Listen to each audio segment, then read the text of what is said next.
Now Sherm with no help in the middle. He may be trying to do the same strategy. I'm not sure, but you know, just great racing right now. And Connor Babel continues to show the way there. He's got the 25. I continue to be impressed with this 25 truck, guys. Not much known about him. He's one of the new faces we spoke about, and he's been consistently inside the top 5 all race long. Great pit stop that last time under caution, got him good track position, and he's been able to maintain.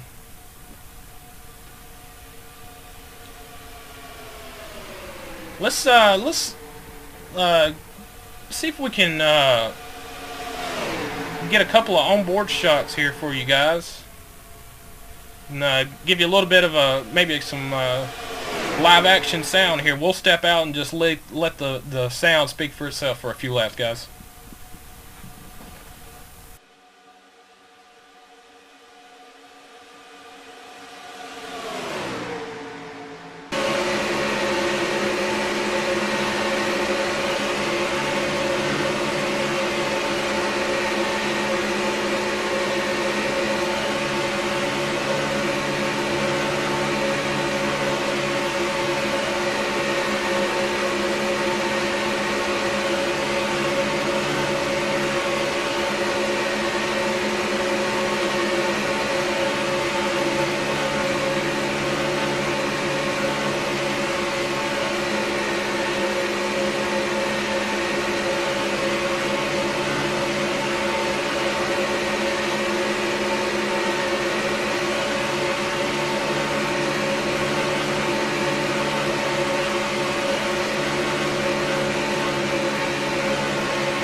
Man, and you saw it there on the rear view camera from Leighton Sybil's car. Adam Kohler gave a big shot to the 51 of Dylan Livingood coming through the trial. Well, got him all out of shape, but he was able to maintain his position there and keep it under control. Well, that high line getting that run right there.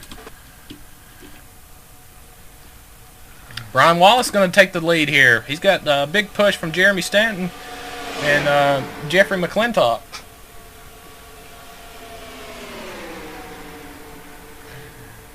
This is getting a little nuts. I've never seen so many cars so close together for such a long period of time. I'm truly amazed of how they don't create wreck every lap. It's truly amazing.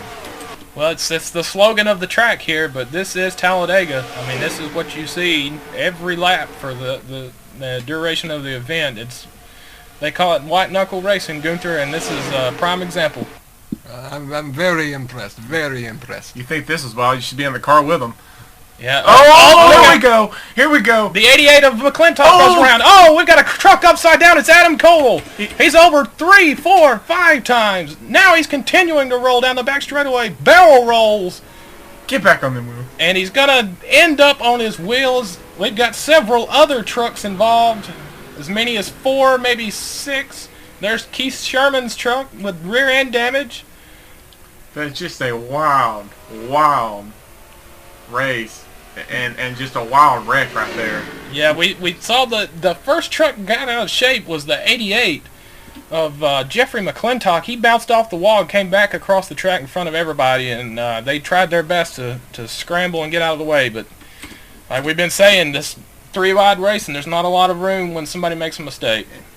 And just with this racing, you know what's going to happen. I mean, it started getting a little crazy there, and a great strategy by the 82 of Sean Taylor and all of them, because they knew that was going to happen, and if Sean had been up there, he'd have been right in the middle of that. Replayed down the back straightaway. There goes the 25 of Leighton Sybil up to the high line.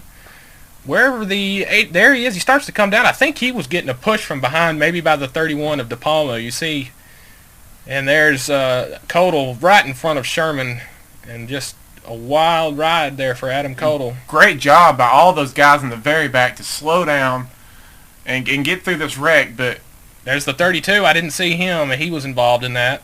And you also got Dylan Livingood right there in the Rockstar Chevrolet. It looks like he got a piece of the inside wall.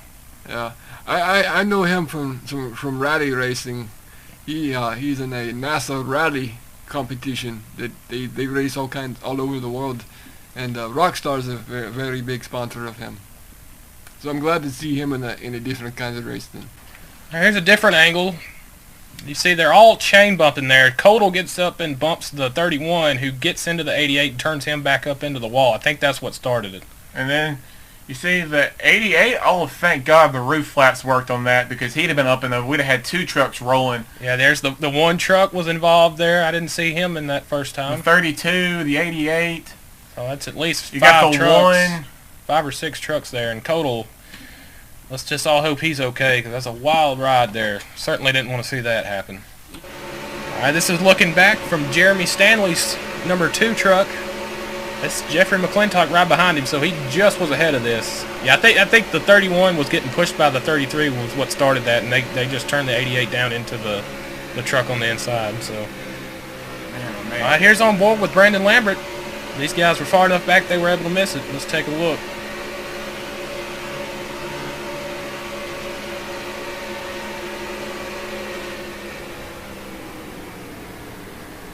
Yeah, the track was completely blocked, so thank goodness they were far enough back. I'm sure they are glad they were playing that strategy. See man, what a view right there. See the 33 turning over in front of you. That has to be a sight to see, Herb. It really is, and when you're coming into that, you have to listen to your spotter and just hope that you slow down enough that you can get through the smoke and get to the other side. All right, pit road's going to be open this time around. I expect to see pretty much all the leaders down pit road this time with a longer green flag run this time than we first had that first caution. Herb, I think everybody's going to try to come in and make a pit stop. Yeah, I mean, there's no need to stay out and waste a chance to come in and get 4 good years and a tank of gas and adjust on your truck. You know, it's a long race, and you want to be up there at the end to get a win in this thing. Yes, that's indeed what everybody's goal is. Let's send it down to our second pit reporter here, Lenny Crackers in the leader's pit. Brian Watson come in and he's gonna slide a little bit. He's gonna get backed up. He's gonna take 4 Goodyear Fresh Eagle tires. He's gonna get a full tank of gas and he's gonna get a wedge adjustment and a track bar adjustment. He said he's a little loose in the middle of the corner. He's had a good race. He's just trying to stay clean and keep her up there and be right there at the end. As you see, he's about to get away. Oh no! Wait, he stalls. He's trying to fire it. It's not firing. It's not firing.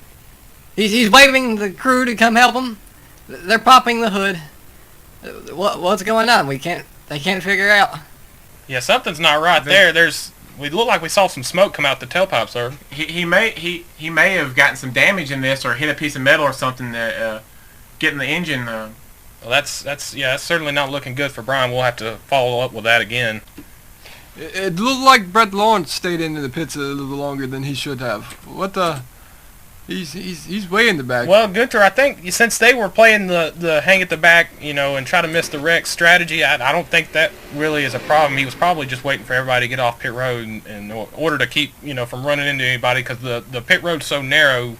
I mean, you come out of your pit stall, somebody's already side by side. When you come out, that's very easy to run into somebody. So that's probably a good move by them. Apparently, it was in the ignition box. They had to switch over to the second ignition box, but tough break for them right there. Yeah, Brian's back on the lead lap. They didn't lose a lap, thank goodness. So he'll restart on the lead lap. Coming around to get the green flag this time. Looks like Jeremy Stanley's going to lead the field to the green with Nick DePalmo to his outside. There's Jarrett Stewart back up towards the front of the field. A great pit stop by his crew is going to get him out towards the front. Let's see if he's able to stay there. Well, with this team falling back, I wonder if he's up there by mistake, or if this is maybe see what he can do up front, and maybe he'll fall back after he can see what he can do. Yeah, that's a good point, Gunther. We'll have to keep an eye on that. We haven't seen Jarrett show anything really this far into the race, so I know with that being an LLR truck, he'll definitely have some horsepower under the hood, and I know he's ready to show what he can do. So pace car is off. Here comes the field. Jeremy Stanley puts the pedal down, and we're back under green. Now, a little bit of a stack up there in the inside line. And that 2 truck does not want to get too far up ahead because he will be run down. That's the way the draft works here at Talladega. You get too far out, the field backs up behind you, gets a run on you, and you get passed like you're standing still. So looks like he's going to be able to maintain there as we see Jarrett pulling down to the inside. So it looks like he is definitely going to be falling to the back. You see Brett pulling down there too. So they're going to maintain their strategy of just hanging back. That's like we say, a good strategy. We're still not quite to halfway yet. And immediately you see a difference in the racing from the last run into this run after that horrible crash we had on the back straightaway. Yeah, it doesn't take too many of those to remind you that it's still early in the race, does it? No, it doesn't at all. You know, it scares you after you go through a wreck like that, and you realize that you're still in a piece of machinery. We got some 3 wide right there. That didn't take too much long to get back to 3 wide. We see, looks like the 25, Leighton Sybil's going to get put in the middle. He's got Jeffrey McClintock, who's recovered nicely from that spin. I noticed he was in that wreck, but I don't think he actually ever hit anything. He just spun back down to the inside. So he's able to maintain his truck up there into the top 5. Now Sean Taylor, again, with a push from Keith Sherman. Those two have been working good together today. I noticed several times that they've been working together. And you find those after, you find that partner that you work good with. And, let's see what they can do here at the end, see if they can keep together or see if somebody tries to split them up. And we got another battle for the lead now, the 29. He's going to take a look for the inside. He's got plenty of help behind him. That's Connor Babel. And they're going to look at the run that Sherman Taylor have on the high side. And Howard was just talking about those 2 trucks having such a seems like a good relationship on this type of track. Have they worked together before? Yeah, I believe so. They're good, long-time buddies. They've been racing with each other for several years, so they're very familiar with each other. And that's one thing that you want when you're doing this super speedway racing, is somebody you're very familiar with, somebody that you know is gonna, not gonna put you in a situation that you're not prepared for. And it seems like sometimes it's not always teammates. I've been watching past Talladega and Daytona races, and I noticed Denny Hamlin works really well with Ryan Newman. And I've noticed that they're not teammates, but they work very well together on this type of track. That's right, Gunther. Basically, like Herb is saying, it doesn't matter really if your teammates or manufacturers are the same. If it's somebody that you draft with, you're just looking for the partner that's going to give you the best advantage. And you can also look at Tony Stewart and Dale Earnhardt Jr. have always worked good together. You find them in a draft, and they are going to the front every time. As we see, there's the 32, Cosmin Yodanisha. He's still keeping that truck up in the top of the field after the spin he was involved in that last wreck. And now, if you don't mind me saying right here, if you go to the very back, look at these trucks. They have almost lost the draft. They literally have almost lost, and you don't want to get too far back there. No, that's one thing that can happen. We see there's the 85 and the 5, the 64, and the 9 all back there, along with Jarrett Stewart. These spotters need to be paying attention, make sure we keep them bunched up here. You definitely don't want to lose contact with the draft here. Because the pack is actually going about 10 miles per hour faster than the trucks back there. If they can get single file and stay right on each other's bumper, they may be able to push their way back up here. But yeah, it looks like they're starting to tighten it back up now. That's one thing I'm sure the spotters will keep an eye on.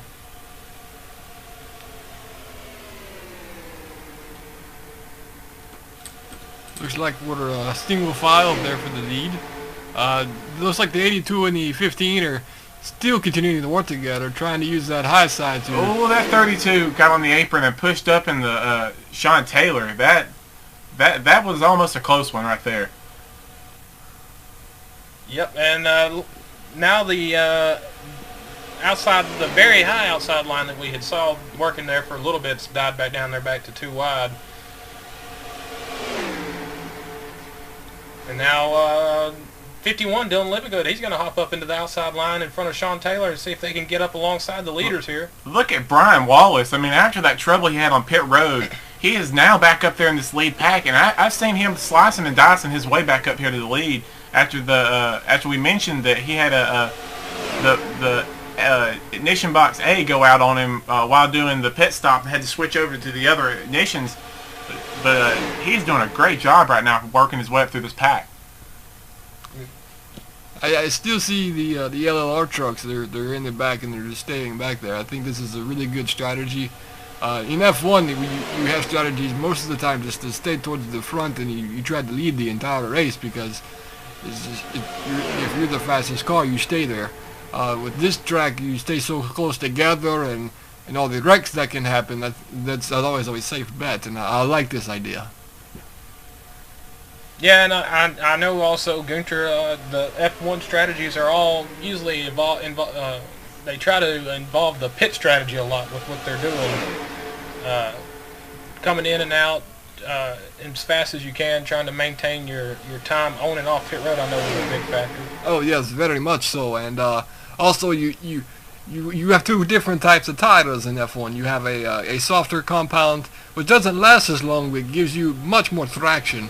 Sorry, Gunther, but we have a battle for the lead right there. Sorry about that, but they squeezed under the 51 of Dylan Livingood right there, and that almost was a close one. The 32's down in the apron right now, but battle for the lead is the 29 is down out to the lead. Yeah, I noticed that look at the 25 sliding up, almost some contact there. But yeah, back to your point, Herb, on the back stretch, the 51 of Livingood wasn't really leaving a whole lot of room for the 29 to get under him there. He could not, as we said, can't advance your position below the yellow line, so he was just barely able to squeeze under him. And Jordanisha, it looks like he gets pushed up way up the track, and he looks like he's not going to have any partners right now. Nope, he's shuffled out and heading towards the back. And now, if you look in the back, it looks like the guys that are hanging back have almost started their own separate pack now. They may have lost contact with this lead pack, so we'll keep a check to see if they lose too much ground. But back to this 32 truck. I have noticed that he has been coming off the corner, has been getting on the apron, and I'm wondering if that pack just is like, we cannot have him in here. We have to push him out, and that's what I think they've done. They've pushed him out, and but that's just a little thing. It's a little scary riding around, seeing a guy touch the apron and get loose in front of you. You just do not want to see that in front of you. Oh, 3 wides are touching the apron. They're down on the apron.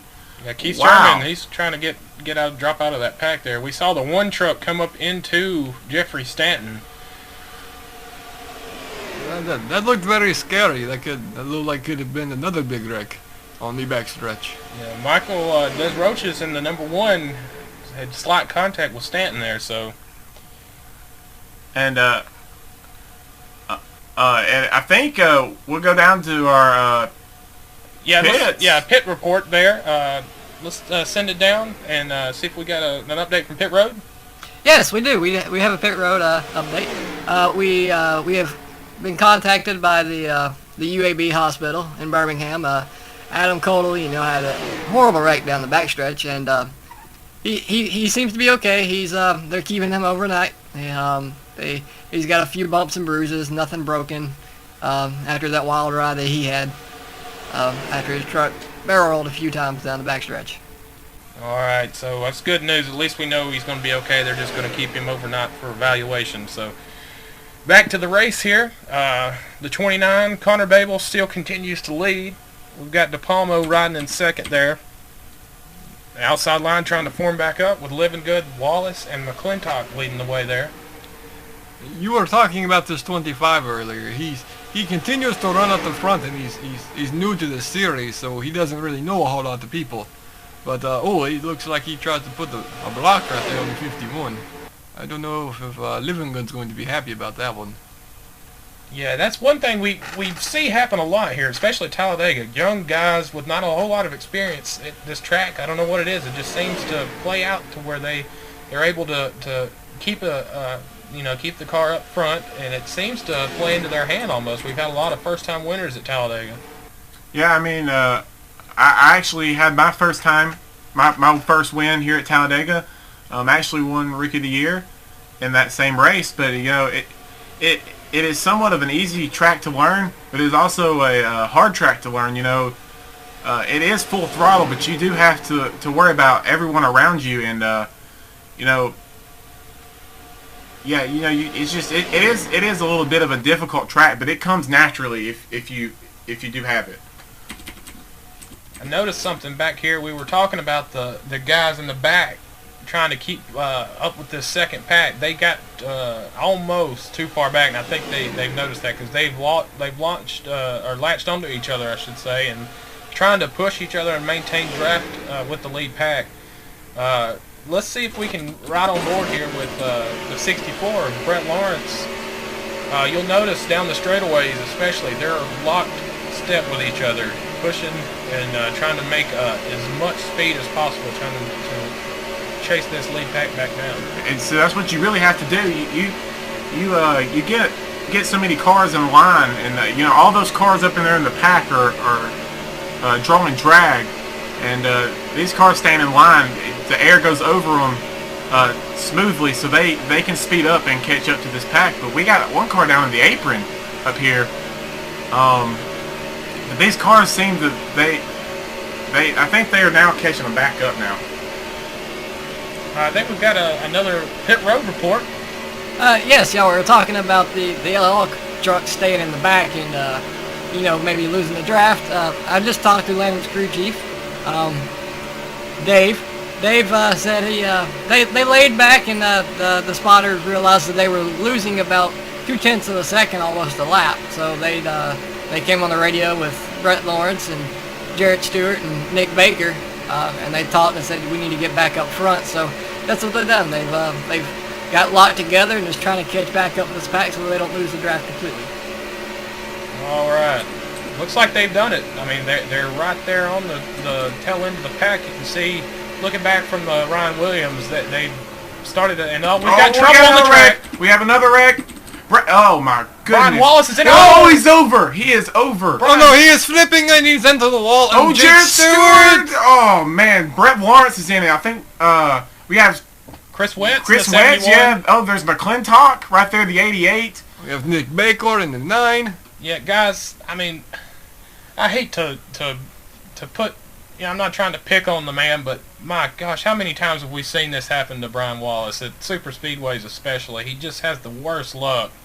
Always seems to get up on his roof. It's just really not, it's not nothing to be made fun of. It's really just not fair. It really isn't, He races so hard up in the front and then ends up somehow going over.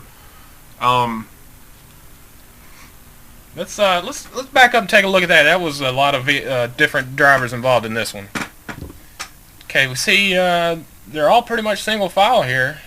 There's the 51 on the inside, living good, and the 88 leading the outside. Somebody's going to try to. Looks like the 51. He's down on the apron and comes back up into McClintock. Oh, that's what Herb was talking about with the 32. He was getting on the apron and getting loose. And now I see this from the 51, and it causes this mess. And we see the 5. Brandon Lambert of the 5. But yeah, back to the apron deal. Like I was saying earlier, they did push the 32 out because they didn't want this to happen. But Dylan Livingood, just a tough break. Getting down on the apron. Here's another look. The 28th there of Jake I think I see what happened there. The 51 got into the back of the 2 of Jeremy Stanley, and that's what maybe possibly turned him down onto the apron. I'm not sure. Jake pulling head on into the wall, and he collects Brian. And the 71 there, Chris West, and then Chris, when he hits him, it turns him over. Sean Taylor just barely sneaking by there. Ryan Williams barely sneaking by too. Jarrett Stewart almost, and yeah, I believe he did end up getting into Brian there. Brett Lawrence doing a great job saving it down on the apron. Yeah, and I didn't notice Brandon Lambert also went around there. Yeah. Looks like he got a little bit of contact with the outside wall there in turn 4. On board with Brian Wallace here. This is going to be a wild ride. You see there, he hits the apron. And he sees Jake, and Jake just comes down and just takes him in there, and there he goes over. And that's all it wrote for the camera. All right, pit road open. About to be a busy place again. Pretty decent run again we had there. I think everybody's going to come down. Looks like they are. The 29 there, Connor Babel's going to lead them down with Nick DePalmo. 25, Leighton Sybil. Pretty much, Herb, would you think 4 tires or 2 here? You know, personally, I would take 4. But, you know, there may be difference in strategy calls. Let's go to... Let's lean it down to Lenny Cracker here. Lenny? Yes, Babel's coming in. He's going to take 4 tires and a full tank of gas. No adjustments. He thinks his truck is running just fine. He's down. It looks like some people took 2 as they're going to beat him out. And he's away. Yeah, looks like we saw Jeremy Stanley there, DePalmo, Sherm, a few other guys were all taking 2 tires there, so that's going to shake up the running order. And I did see Ryan Williams did slide through his box. It is sometimes hard getting into these pit boxes. So that's quite a few guys were in that race, and ended up coming down to a green-white checkered, and I think Lambert was able to pull it off at the end.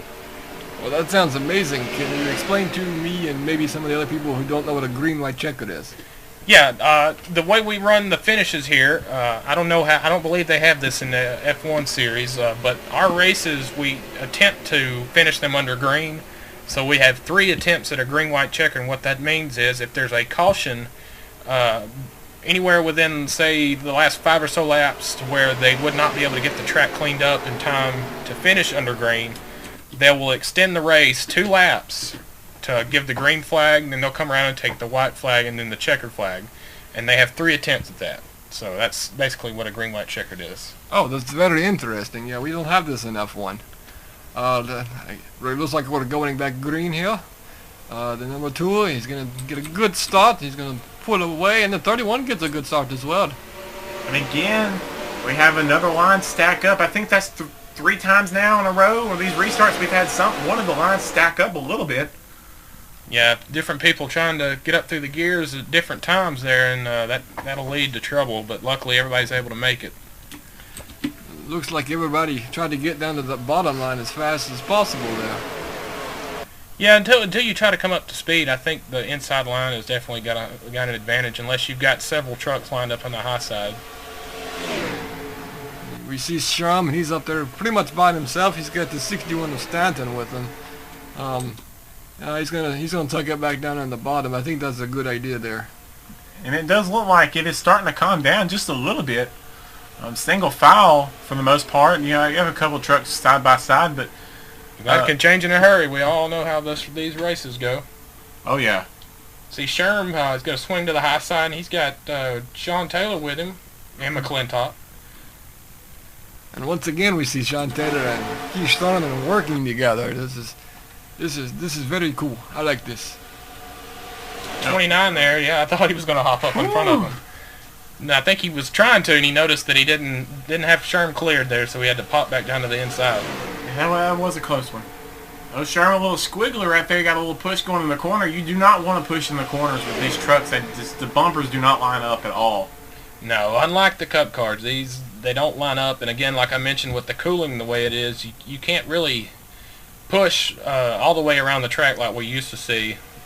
We see there's a good shot of Sean Taylor with a trunk, his truck right up under the trunk of Sherman, giving him a good push, and they're making headway there on the high side. Oh yeah, up to second now, up along the quarter panel of Jeremy Stanley there.